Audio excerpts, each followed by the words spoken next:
Hello everyone. जैसे कि आप देखते हो जो हमारी केमिस्ट्री है, केमिस्ट्री के अंदर देखा जाएगा तो बेसिकली थ्री टाइप्स हमारे पास अलग अलग टाइप के थ्री टाइप्स आ जाते हैं। जैसे कि ऑर्गेनिक केमिस्ट्री हो गया, फिजिकल केमिस्ट्री हो गया और इनऑर्गेनिक केमिस्ट्री हो गया।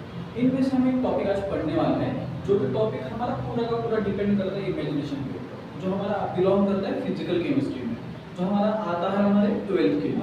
जो फिजिकल केमिस्ट्री का जो टॉपिक आज हम पढ़ने वाले हैं वो जो पूरा टॉपिक है हमारा पूरा इमेजिनेशन के ऊपर डिपेंड करता है। जैसे कि आप जितना अच्छा इमेजिनेशन करोगे उतना आपको अच्छी तरीके से समझ में आएगा। अब मैंने आपको थोड़ा बहुत इसके बारे में जानकारी दी तो आपको समझ में आ गया होगा कि मैं आज पढ़ाने क्या वाला हूँ। तो बेसिकली आज हम देखने वाले एक न्यू टॉपिक जो कि हमारे को प्रॉपरली अभी सीईटी के लिए आने वाला है, जो जेई के लिए और नीट के लिए आते तो नहीं है। यस, तो टॉपिक है हमारा सॉलिड स्टेट। Solid state. अब जो सॉलिड स्टेट टॉपिक है आपने बचपन से देखा होगा कि स्टेट स्टेट स्टेट स्टेट आपने 10 से अभी सुना होगा, जैसे कि सॉलिड स्टेट हो गया, गैस स्टेट हो गया, लिक्विड स्टेट हो गया। ये जो आपने स्टेट्स है अलग अलग आपने बचपन से देखी हुई, उनमें से पॉइंट आता है हमारा सॉलिड स्टेट का। उसी के बारे में आज हमें डिटेल उसकी जानकारी लेनी है।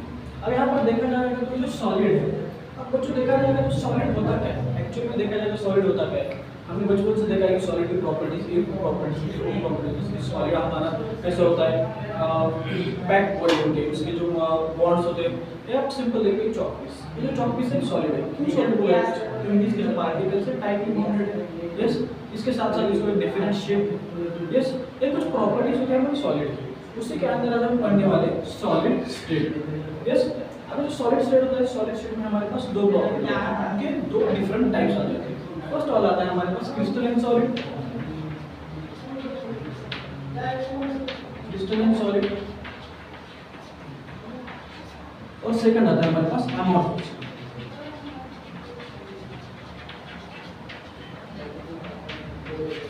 बेसिकली हमारे पास दो टाइप्स आ जाते हैं, क्या आता है क्रिस्टलाइन सॉलिड और दूसरा आता है अमॉर्फस सॉलिड। अब जो क्रिस्टलाइन सॉलिड है, इस सॉलिड को और एक नाम दिया जाता है, इसको बोला जाता है लॉन्ग रेंज सॉलिड। इसको नाम दिया जाता है long range solid, long range solid. और जो हमारा अमॉर्फस सॉलिड, जो हमारा अमॉर्फस सॉलिड है, इस अमॉर्फस सॉलिड को बोला जाता है short range solid.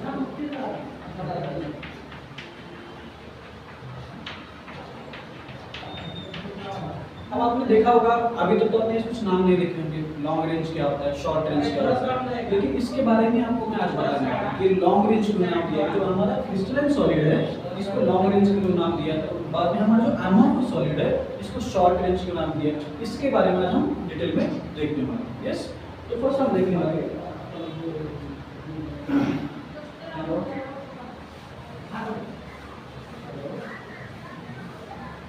Class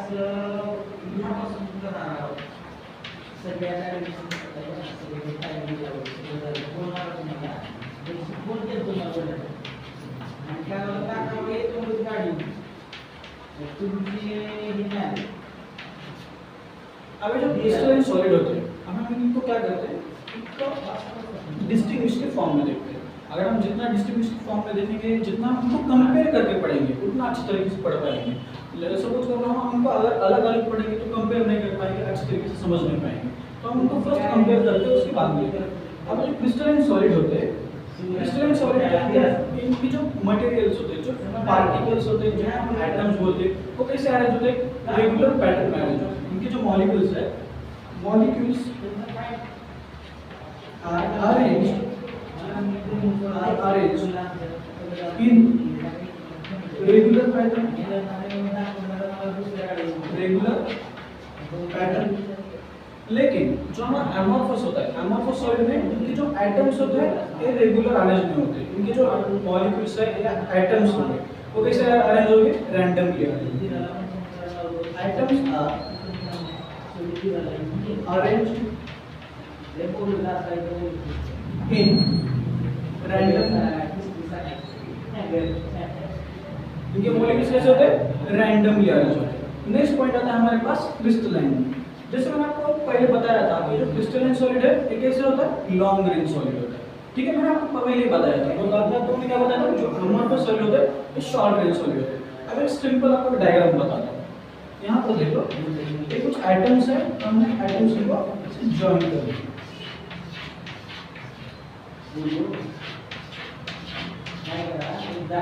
items हो गए, ये आइटम्स किसके होंगे हमारे, इसके होंगे हमारे आइटम्स है क्रिस्टलाइन। सेम आइटम्स निकालेंगे हम एमॉर्फस।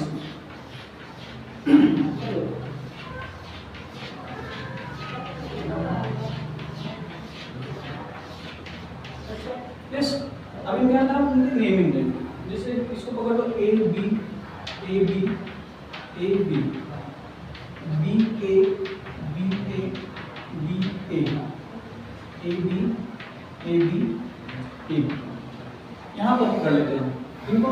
इनके अंदर के जो मॉलिक्यूल्स होते हैं मैंने आपको बताया कैसे होते हैं, रैंडमली अरेंज होते हैं। मतलब एक ये यहाँ पर होगा, दूसरा ये यहाँ पर होगा, थर्ड वाला ये यहाँ पर होगा, फोर्थ वाला यहाँ पर होगा, ये यहाँ पर होगा, यहाँ पर एक होगा, बाद में बी होंगे कहीं पर।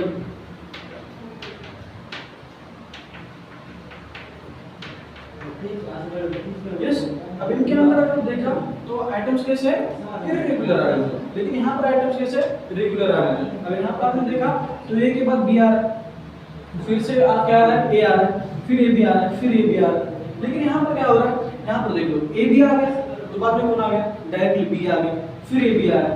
मतलब इनकी जो रेंज है, ये जो रेंज है ये कैसे शॉर्ट, इसलिए इसको नाम क्या दिया है, शॉर्ट रेंज।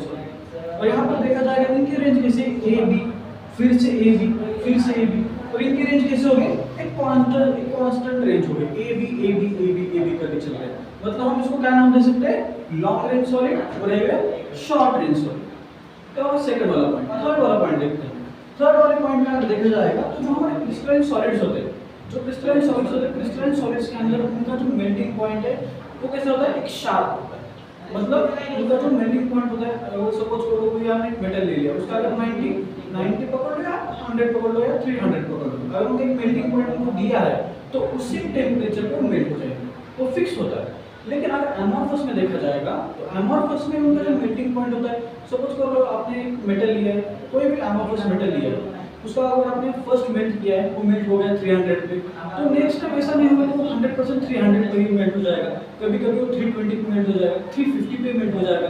कौन सा सॉलिड, सिर्फ एमॉर्फस सॉलिड। यहाँ पर अगर देखा जाएगा क्रिस्टलाइन कैसे होते हैं, प्रॉपर्ली उसी टेम्परेचर पे वो मेल्ट हो जाएगा। हम ग्राफिकल मेथड से भी देख सकते हैं इसको। थर्ड वाला पॉइंट में हम क्या करेंगे, टेम्परेचर और उसके साथ साथ उसका टाइम, इसके साथ जो हमारा ग्राफ है उसको मैच कर लेंगे, टेम्परेचर और टाइम। अगर फर्स्ट देखा जाएगा, जब से हमने टेम्परेचर बढ़ा दिया, टाइम लगता है टेम्परेचर बढ़ाने के लिए, तो फर्स्ट हमारा ग्राफ ऊपर चला जाएगा।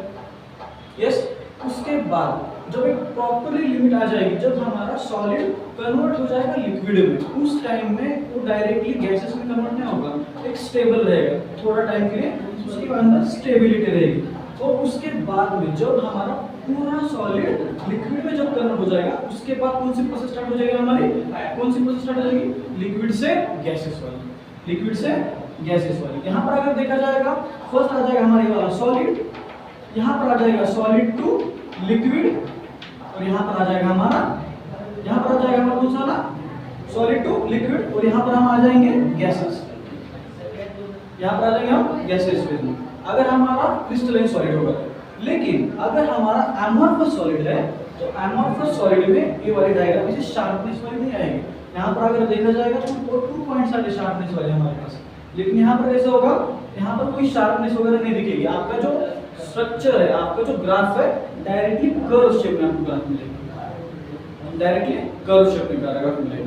ये होगा हमारा थर्ड वाला पॉइंट। और अगर फोर्थ वाला पॉइंट, अगर सपोज मैं छोटा सा एग्जांपल लेता हूँ, एक लिक्विड है हमारे पास, उस लिक्विड को हमने अगर सपोज करो स्लोली अगर हमने उसको कन्वर्ट कर दिया सॉलिड में, तो कैसे बनेगा, क्रिस्टलाइन सॉलिड बनेगा।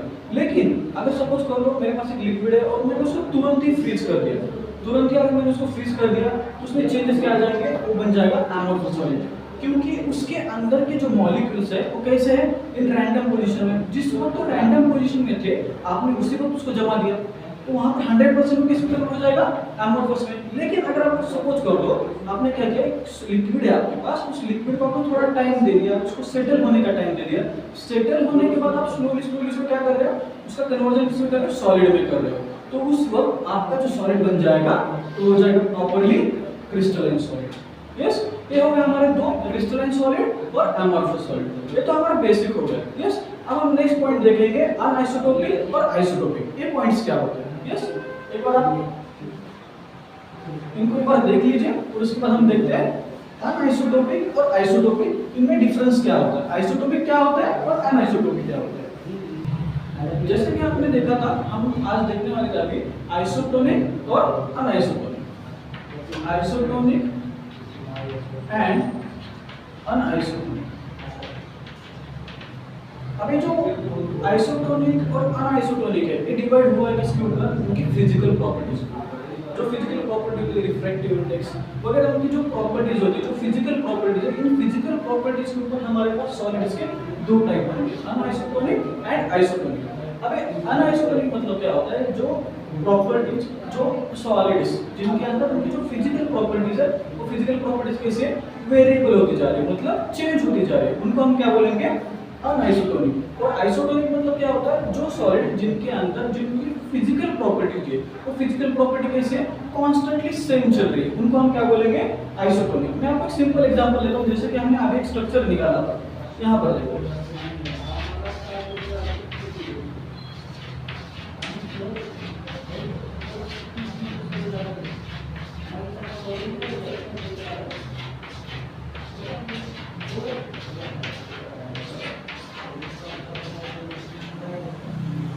ये वाला हम आएगा फर्स्ट अनआइसोटोनिक, अनआइसोटोनिक और ये आ जाएगा आइसोटोनिक।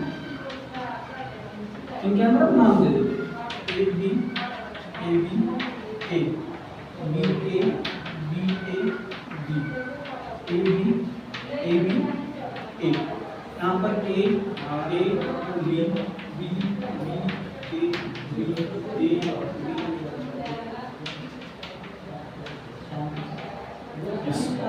आप बोल रहे हो कि सर वो क्रिस्टलाइन सॉलिड है, जो एमॉर्फस सॉलिड है, हाँ वही है। लेकिन अगर देखा जाएगा तो क्रिस्टलाइन सॉलिड जो होता है हमारा, वो कैसा होता है? अनआइसोटोनिक।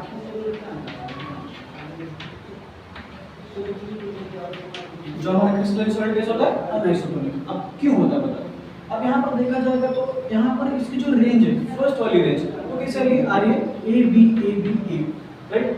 सेकंड वाली है बी ए बी, ठीक है। यहाँ पर से हमने एक लाइन ड्रॉ की, उसकी फर्स्ट फिजिकल प्रॉपर्टी, ये फर्स्ट वाली आ गई, और दूसरी एक रेंज हम अरेंज करते हैं, ठीक है। अब यहाँ पर देखा जाएगा तो उसकी जो फिजिकल प्रॉपर्टी है चेंज हो रही है। फर्स्ट अगर देखा जाएगा तो सेम चल रहा है, लेकिन जब हम सेकंड में जा रहे हैं तो उसकी जो प्रॉपर्टी चेंज हो रही है।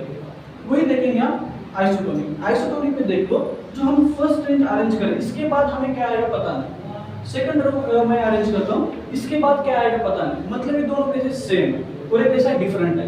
इसके बाद क्या आएगा हमें पता है, इसके बाद क्या आएगा? ये आएगा हमें पता है, लेकिन इसके बाद क्या आएगा हमें पता है?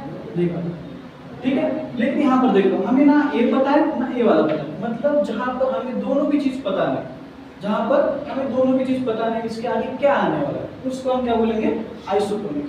और जहाँ पर हमें पता होता है एक लाइन एक जोड़ वाला है, हमें पता होता है इसके आगे कौन सा आइटम आने वाला है, और सेकंड रो में हमें पता नहीं है कि वो कौन सा वाला है, मतलब वो कैसे दोनों भी डिफरेंट है। जो डिफरेंट आएंगे इनको हम बोलेंगे अनआइसोटोनिक, और जो सेम आएंगे इनको हम बोलेंगे आइसोटोनिक। ये तो सिंपल होता है आइसोटोनिक और एक सिंपल आ जाएगा हमारा अनआइसोटोपिक और आइसोटोपिक। नेक्स्ट हम पार्ट देखने वाले जो हमारा होता है यूनिट सेल, और इसके साथ साथ हम देखने वाले लैटिस। लैटिस क्या होते हैं, यूनिट सेल क्या होते हैं। अब लैटिस मतलब सिंपल क्या होता है? It is the arrangement of an atom in a 3D structure. एक अरेंजमेंट है जो हमारे एटम्स होते हैं, जो पर्टिकुलर हम ब्लॉक बनाते हैं, उस ब्लॉक के अंदर जो अरेंजमेंट ऑफ एटम है उसको हम क्या बोलेंगे? लैटिस। और उसके बाद में आता है यूनिट सेल। यूनिट सेल क्या होता है? It is nothing but an एक स्मॉलेस्ट स्ट्रक्चर है। एक हमने क्यूब ले लिया, क्यूब को अगर हमने एक क्यूब को ले लिया, उसके अगर हमने छोटे से पार्ट कर दिए, उस पार्ट्स में से जो सबसे छोटा वाला पार्टिकल होता है उसको हम क्या बोलेंगे? Unit cell. उसको हम एक बार हमारे बोर्ड के ऊपर देखते हैं कि एक्चुअली में आता कैसे।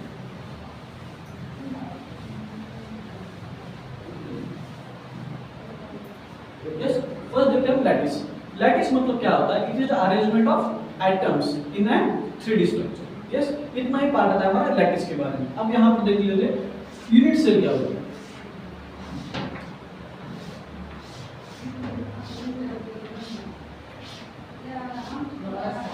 एक सिंपल मैंने क्यूब ले लिया, ठीक है, मैंने सिंपल क्यूब लिया, इस क्यूब को क्या करता हूँ, डिवाइड करता हूँ।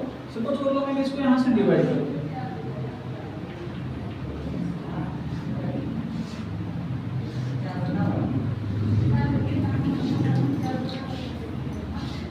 यस एक सिंपल क्यूब है, मैंने इसको क्या कर दिया, अभी डिवाइड कर दिया। डिवाइड करने के बाद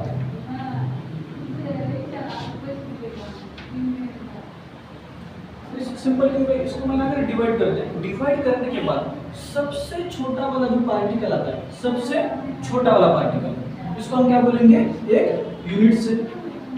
यूनिट सेल मतलब सिंपली अगर देखा जाएगा, यूनिट सेल मतलब क्या होता है, it is the smallest particle of an atom और स्ट्रक्चर। ये सबसे छोटा वाला स्ट्रक्चर होता है। अगर क्यूब लीजिए, क्यूब को अगर हमने छोटे छोटे पार्ट में कट कर दिया तो उसमें से जो सबसे छोटा वाला पार्टिकल होता है उसको हम बोलेंगे यूनिट सेल। ठीक है, अब ये जो यूनिट सेल है उसकी कैरेक्टरिस्टिक्स देखिए, ये मतलब यूनिट सेल मतलब एक्चुअली होता कैसे। यस, अगर सिंपल देखा जाएगा तो एक यूनिट सेल अगर हमने ले लिया तो यूनिट सेल जैसे क्यूब है वैसे मेरा यूनिट सेल होगा। यस, अब सिंपल एक यूनिट सेल ले लीजिए, ये यूनिट सेल मतलब क्या है, हमारा एक छोटा सा पोर्शन है क्यूब के अंदर। यस, एक मैंने यूनिट सेल ले लिया। अब ये जो यूनिट सेल है, यूनिट सेल डिपेंड करती है टू पार्ट्स। कौन से, एक इनकी एंगल्स, एक एंगल्स और ये जो परपेंडिकुलर जो ड्रॉ किए मैंने रेज एक्सिस, जो मैंने एक्सिस ड्रॉ किया यहाँ से परपेंडिकुलर, इन जो इस दो पार्ट पे डिपेंड करता है। फर्स्ट वाला आएगा हमारा एंगल, और जो हमने एंगल्स परपेंडिकुलरली ड्रॉ किए इनके ऊपर। फर्स्ट अगर देखा जाए इसको मैं नाम दे देता हूँ ए, बी और सी। जो हमारे एंगल्स है, एंगल्स को नाम दे देता हूँ अल्फा, बीटा और गैमा। यस, जो हमारे रेज है, रेज को नाम दे दिया हमने ए, बी, सी, और जो हमारे एंगल्स होते हैं, एंगल्स को मैंने नाम दे दिया अल्फा, बीटा, गैमा। इन दो पार्ट्स पे हमारे क्यूबिक स्ट्रक्चर डिपेंड करते हैं। अब इसी के ऊपर हमारे पास कुछ यूनिट सेल्स, इसके ऊपर हमारे कुछ यूनिट सेल्स है, जैसे कि simple cubic unit cell, simple cubic unit cell एक पार्ट है हमारे पास। इसके साथ साथ हमारे पास और क्या है, body central unit cell, body central unit cell, body central unit cell. इसके साथ साथ आता है हमारे पास और face central unit cell, face central unit cell एक पार्ट आता है हमारे पास, और एक पार्ट आता है हमारे पास कौन सा वाला, end central, end central unit cell, end central unit cell. Yes, अब ये जो सारे के सारे जो पार्ट्स हैं हमारे, हमें देखने हैं, मतलब सिंपल क्यूबिक क्या होता है, बॉडी सेंट्रल क्या होता है, फेस सेंट्रल क्या होता है, और एंड सेंट्रल, ये चारों के चारों पार्ट्स क्या होते हैं, हमें पूरे के पूरे हमारे नेक्स्ट वाले लेक्चर में देखेंगे। Yes, thank you.